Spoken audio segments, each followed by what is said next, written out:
Episode 8 के शुरुआत में हम देखते हैं कि जब कैंगो अपनी मॉम को अपनी जान लेते हुए देखता है, तब उनको पकड़ लेता है। वो उनको उठा नहीं पा रहा था, इसलिए वो अपने पैरों पर खड़ा हो जाता है। कैंगो को अपने पैरों पर खड़ा देखकर यंगसुन हैरान हो जाती है। वो तुरंत अपने गले से रस्सी निकालती है। कैंगो को पता चलता है कि वो तो खड़ा है। वो तुरंत ही वापस से व्हील चेयर पर गिर जाता है। यंगसुन इमोशनल हो जाती है और रोती हुई कैंगो को फिर से खड़े होने को कहती है। लेकिन कैंगो इतना शॉक में था अपनी माँ को ऐसा कुछ करते हुए देखकर, इसलिए वो तुरंत ही घर से बाहर निकल जाता है। बाहर बारिश होना चालू हो जाता है, लेकिन फिर भी कैंगो बिना रुके वहां से बाहर जाने लगता है। बाहर निकलते उसे वहां पर मीजू दिखाई देती है। कैंगो जोर जोर से रोने लग जाता है। मीजू उसे एक जगह पर लेकर जाती है और उसके कटे हुए उंगली पर दवाई लगाती है। कैंगो कहता है कि मेरी मॉम ने मुझे अकेला छोड़ दिया। वो मुझे एक अनजान जगह पर लेकर गई और उसके बाद वो दूसरी जगह पर जाना चाहती थी। मीजू कहती है कि तुम्हारी मॉम कभी भी तुम्हारा साथ नहीं छोड़ेगी, और अगर उन्होंने ऐसा किया है तो जरूर इसके पीछे कोई ना कोई रीजन होगा। अभी वो तुम्हें कुछ बता नहीं पा रही होगी, लेकिन एक दिन तुम जरूर समझ जाओगे कि उन्होंने ऐसा किया क्यों। कैंगो पूछता है कि तुम्हें ये सब कुछ कैसे पता। मीजो कहती है कि एक बार किसी ने मेरा साथ छोड़ दिया था, लेकिन ऐसा उसने क्यों किया ये मुझे आज तक पता नहीं चला, लेकिन मैं ये बात जानना चाहती हूँ। तभी यंगसुन कैंगो को ढूंढती हुई वहां तक आ जाती है। घर पर कैंगो अपनी मॉम से पूछता है कि आपने ऐसा मेरे साथ क्यों किया, आपने मुझे अकेला क्यों छोड़ दिया। यंगसुन बोलती है कि मैं तुम्हें कभी भी नहीं छोड़ सकती। वो बताती है कि मैं थोड़ी बीमार हूँ, मुझे दवाई लेना होता है, हॉस्पिटल जाना होता है, किसी को मेरा ध्यान रखना पड़ेगा, और मैं तुम पर कोई बोझ नहीं बनना चाहती थी। कैंगो पूछता है कि मैं भी बीमार हूँ, क्या मैं आपके ऊपर बोझ था? आपने हर वक्त मेरा ध्यान रखा, आपने मेरे लिए सब कुछ किया। क्योंकि आप मेरी मॉम हो तो मैं भी आपका बेटा हूँ। आप मेरे लिए बोझ नहीं हो सकती। यंगसुन उसे माफी मांगती है और कहती है कि तुम आज अपने पैरों पर खड़े हुए, तुम जल्दी ही चलोगे भी और दौड़ोगे भी, और उसके बाद तुम भी मेरा ध्यान रख पाओगे। तुम मेरे गार्डियन हो। यंगसुन कैंगो को वापस से खड़े होने के लिए कहती है। कैंगो बहुत ट्राई करता है, लेकिन फिर से वो खड़ा नहीं हो पा रहा था। वो कहने लगता है कि मुझसे नहीं होगा। यंगसुन कहती है कि होगा, तुमने अभी अभी किया था। वो उसे पकड़कर उठाने लगती है, लेकिन उससे नहीं हो पाता। कैंगो कहता है प्लीज आप मुझे छोड़कर मत जाइए। यंगसुन उसे लेकर कहीं जाने लगती है। बारिश में भीगकर वो उसे एक लेक के पास ले जाती है। वहां जाकर वो उसे पानी में गिरा देती है। कैंगो पानी में गिरकर मदद के लिए पुकारने लगता है। यंगसुन कहती है कि इसमें घुटने तक ही पानी है, अगर तुम्हें बचना है तो पहले जैसे खड़े हो जाओ। कैंगो बहुत डर चुका था। वो किसी तरह अपने व्हील चेयर तक पहुंचता है, तो यंगसुन उसका व्हील चेयर भी दूर फेंक देती है। वो चिल्लाकर उसे उठने के लिए कहती है, लेकिन कैंगो तो बस रोता जा रहा था, ये बोलते हुए कि मुझसे नहीं होगा। यंगसुन फिर हर दिन ऐसा ही करने लग जाती है। वो उसे लाकर पानी में फेंक देती थी और साइड बाय साइड उसका थेरेपी भी कंटिन्यू करवा रही थी। एक दिन जब वो वापस से कैंगो को पानी में फेंकती है, तब वो अपना पैर चलाकर तैरने लग जाता है और थेरेपी के साथ साथ उसका चलना काफी हद तक इम्प्रूव होने लग गया था। वो सहारा लेकर धीरे धीरे चलने की कोशिश कर रहा था। यंगसुन को वैसा ही फील होता है जब बचपन में कैंगो पहली बार चलने की कोशिश कर रहा था।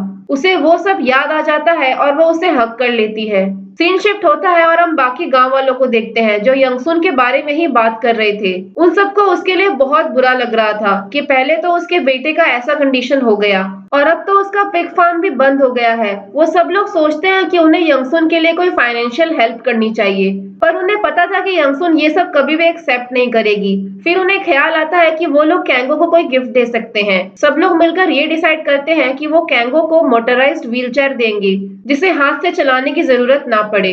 इस तरफ हम सामसिक को देखते हैं। सॉन्ग के आदमियों ने जब उसके पेरेंट्स से उसका फार्म खरीदा था, तब उसने उनके साथ मिलकर जबरदस्ती लोन के लिए अप्लाई किया था। उसे अब पता चलता है कि लोन रिजेक्ट हो गया है, क्योंकि उसके पार्टनर्स ऑलरेडी किसी के अंडर एम्प्लॉयड हैं। दूसरी तरफ मीजू अपने सैलून में काम कर रही थी। तब उसके बच्चे उसे कॉल करके बताते हैं कि उसके डैड आए हैं। ये सुनकर मीजू तुरंत ही घर पहुंचती है। बच्चे कभी अपने डैड से मिले तो नहीं थे, लेकिन उन लोगों ने फोटो में देखा था। जब मीजू वहां पहुंचती है तो देखती है कि उसकी मॉम उस आदमी को बहुत पीट रही है। वो आदमी यही बोल रहा था कि बच्चे मेरे नहीं हैं। तो मीजू की मॉम उसे फोटो दिखाती है, जिसमें वो और मीजू साथ में थे। वो आदमी कहता है कि ये फोटो यूएस का नहीं बल्कि सॉल का है। मीजू उस आदमी से बात करती है और बताती है कि बच्चों को ऐसा लगता है कि तुम उनके डैड हो। उन दोनों की बातों से हमें समझ आता है कि वो मीजू के किसी फ्रेंड का बॉयफ्रेंड था। मीजू के बिजनेस पार्टनर ने उससे पैसे लिए थे और वो अपने पैसे मांगने के लिए यहाँ पर आया था और धमकी भी देता है कि अगर पैसे नहीं दिए तो मैं सारी सच्चाई बता दूंगा। बच्चे देखते हैं कि उनके डैड बिना उनसे मिले ही वापस चले गए। मीजू कहती है कि वो बहुत बिजी हैं और यूएस चले गए। येजिन तो रोने लग जाती है। मीजू की मॉम को भी बहुत बुरा लगता है। वो समझ रही थी कि मीजू ने अब तक झूठ बोला था। मीजू उनसे माफी मांगती है और कहती है कि वो बच्चों के डैड नहीं है बल्कि वो उसका फ्रेंड का बॉयफ्रेंड है। उसी समय सारे गांव वाले केंगो के लिए गिफ्ट लेकर उसके घर की तरफ जा रहे थे। सॉन्ग के आदमी भी उसी समय केंगो के घर के पास नजर रखे हुए थे। उसी वक्त वहां सामसिक भी आ जाता है। सारे गांव वाले बहुत एक्साइटेड होकर यंगसुन के घर तक पहुंचते हैं। वो सोच रहे थे कि वो दोनों उस गिफ्ट को देखकर कितने खुश हो जाएंगे। यंगसुन दरवाजा खोलती है, फिर केंगो को बुलाती है। केंगो अपने पैरों पर चलता हुआ आता है। सारे लोग उसे बड़े ही हैरानी से उसे चलता हुआ देख रहे थे। फिर सब लोग खुशी से इमोशनल हो जाते हैं। उसके बाद सारे गांव वाले इंक्लूडिंग सॉन्ग के आदमी केंगो के घर पर इकट्ठा होते हैं खाना खाने के लिए। सामसिक सॉन्ग के आदमियों से पूछता है कि मुझे पता चला है कि तुम लोग किसी बिजनेसमैन के लिए काम करते हो। सॉन्ग का आदमी कहता है कि पहले हम सॉन्ग के लिए काम करते थे लेकिन अब हम रिटायर हो चुके हैं। केंगो सॉन्ग के आदमियों को बड़े ही गौर से देख रहा था। मीजू के दोनों बच्चे ने केंगो को हमेशा बैठा हुआ ही देखा था। उसे खड़ा देखकर वो उन्हें बहुत लंबा लग रहा था। केंगो उन दोनों को उछाल उछाल कर खेल रहा था। सामसिक उन्हें देखकर जेलस फील कर रहा था। यंगसुन को बेखुन का ख्याल आता है, इसलिए वो उसके घर पर जाती है कुछ खाने का चीज लेकर और उसे भी इनवाइट करती है उसके घर आने के लिए। वो मना करके अंदर जाने लगता है तो यंगसुन कहती है कि मैं ज्यादा दिन तक जिंदा नहीं रहूंगी। मुझे 4th स्टेज का टर्मिनल कैंसर है। मैंने अपने लॉयर से कहा था कि मेरे मरने के बाद मेरा फार्म वो तुम्हें दे दे, पर केंगो अब चल सकता है। मेरे पास बस वो पिग फार्म ही है जो मैं उसे दे सकती हूँ, इसलिए तुम उस फार्म को प्लीज बंद करने की कोशिश मत करना। वो ये भी कहती है कि मेरे कैंसर के बारे में बाकी के गांव वालों को पता नहीं चलना चाहिए। इस तरफ केंगो सॉन्ग के आदमियों को बड़े ही गौर से देख रहा था। तभी एक आदमी वहां से उठता है। तब उसे पता चलता है कि जो एविडेंस वो लोग ढूंढ रहे थे वो यंगसुन ने यहीं पर शेड में रखा हुआ है। वो इस न्यूज को दूसरे आदमी से कहने के लिए आता है। तब केंगो को याद आ जाता है कि उसने इन दोनों को कहाँ देखा था। वो कहता है कि ये दोनों वही आदमी है जो उसके कबर्ड में छुपे हुए थे। वो सबको बताता है लेकिन कोई भी उसकी बातों को सीरियसली नहीं लेता। जब मीजू वापस अपने घर लौट रही थी तब सामसिक उसका वेट कर रहा था। वो पूरी तरीके से ड्रंक था। वो बच्चों के साथ खेलने की भी कोशिश करता है लेकिन बच्चे वहां से भाग जाते हैं। वो मीजू से पूछता है कि क्या तुम अब भी केंगो को पसंद करती हो। मीजू कहती है कि नहीं, मुझे वो नहीं पसंद है। तो सामसिक कहता है कि चलो हम शादी कर लेते हैं, मैं तुम्हें और तुम्हारे बच्चों को बहुत खुश रखूंगा। मीजू कहती है कि मैं ऐसा नहीं कर सकती, मुझ पे बहुत ज्यादा लोन है। आज ही एक आदमी अपने पैसे मांगने के लिए आया था। अगर वो दोनों शादी करेंगे तो रोज उन्हें स्ट्रगल ही करना पड़ेगा। घर पर यंगसुन केंगो का पुराना रूम रेडी करती है। केंगो कहता है कि मैं अकेला नहीं सोना चाहता तो यंगसुन कहती है कि तुम्हें इंडिपेंडेंट बनना सीखना होगा। अगले दिन यंगसुन को एक कॉल आता है, इसलिए वो सॉल जाती है केंगो के पुराने अपार्टमेंट में। वहां के गार्ड ने उसे कॉल करके बुलाया था। वो गार्ड उसे एक लेटर देता है जो केंगो ने अपने मॉम के लिए छोड़ा था। गार्ड बताता है कि जिस दिन वो उसके लिए खाना लेकर आई थी उसी दिन उसने ये लेटर दिया था, ये कहकर कि जब मेरी मॉम मेरे घर का सामान लेने के लिए आए तो उन्हें ये दे देना। यंगसुन को ये बात बहुत ही अजीब लगती है कि केंगो को ये पहले से कैसे पता था कि उसे ये घर खाली करना पड़ेगा। यंगसुन जब उस लेटर को पढ़ती है तब केंगो ने उनके बारे में बहुत अच्छी अच्छी बातें लिखी थी। केंगो ने लिखा था कि काम की वजह से वो मिल नहीं पाता, पर उसकी सबसे अच्छी मेमोरी उसके और उसके डैड के साथ बिताए हुए मोमेंट्स हैं। यंगसुन को बहुत अजीब लग रहा था। घर आकर यंगसुन वो लेटर केंगो को दिखाती है और पूछती है कि क्या तुम पहले से जानते थे कि तुम्हारे साथ ऐसा कुछ होने वाला है? तुम इस लेटर से मुझे क्या बताने की कोशिश कर रहे थे? केंगो कहता है कि मुझे तो कुछ भी याद नहीं। अगले दिन यंगसुन को एक लॉयर का कॉल आता है। यंगसुन ने उसे कुछ इन्फॉर्मेशन निकालने के लिए कहा था।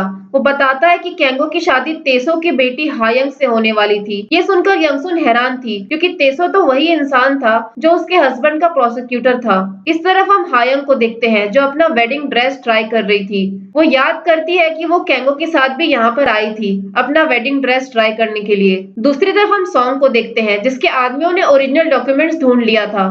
ये तेसो का डीएनए टेस्ट का रिजल्ट था उसके अफेयर वाले बच्चे का। ये सुनकर वो तेसो को ब्लैकमेल करने के लिए कॉल करता है। तो तेसो कहता है कि लड़की और बच्चा दोनों को तो तुमने मरवा दिया, तो बस इस पेपर से तुम कुछ भी प्रूव नहीं कर पाओगे।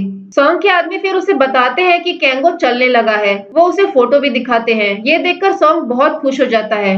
इस तरफ यंगसुन ने कैंगो को पिग फार्म चलाने के लिए बहुत सी चीजें सिखा दी थी। अगले दिन सुबह येजिन और सुजिन कैंगो से मिलने आते हैं।